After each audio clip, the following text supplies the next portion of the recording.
Anyway, Jill and I had lunch one day. I said, how'd you get to be a dancer? And she said it was interesting. When she was at school, she was really hopeless. And the school in the 30s wrote to her parents and said, we think Gillian has a learning disorder. She couldn't concentrate, she was fidgeting. I think now they'd say she had ADHD. Wouldn't you?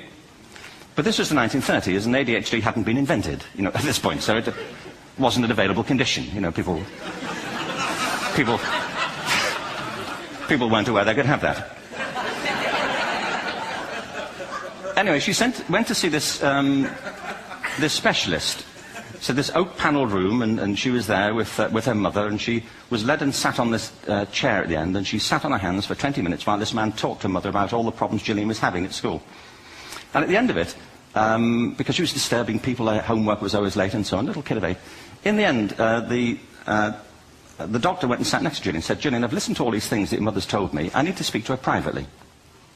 So he said, wait here, we'll be back. We won't be very long. And they went and left her. But as they went out the room, he turned on the radio that was sitting on his desk. And when they got out the room, he said to her mother, just stand and watch her.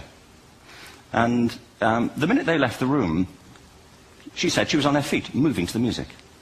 And they watched for a few minutes, and he turned to her mother, and he said, Mrs. Lynn, Gillian isn't sick. She's a dancer.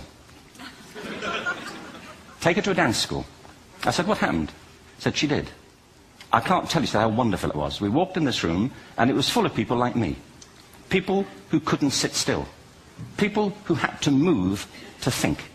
Who had to move to think.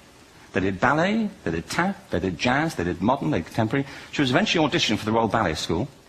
She became a soloist. She had a wonderful career at the Royal Ballet.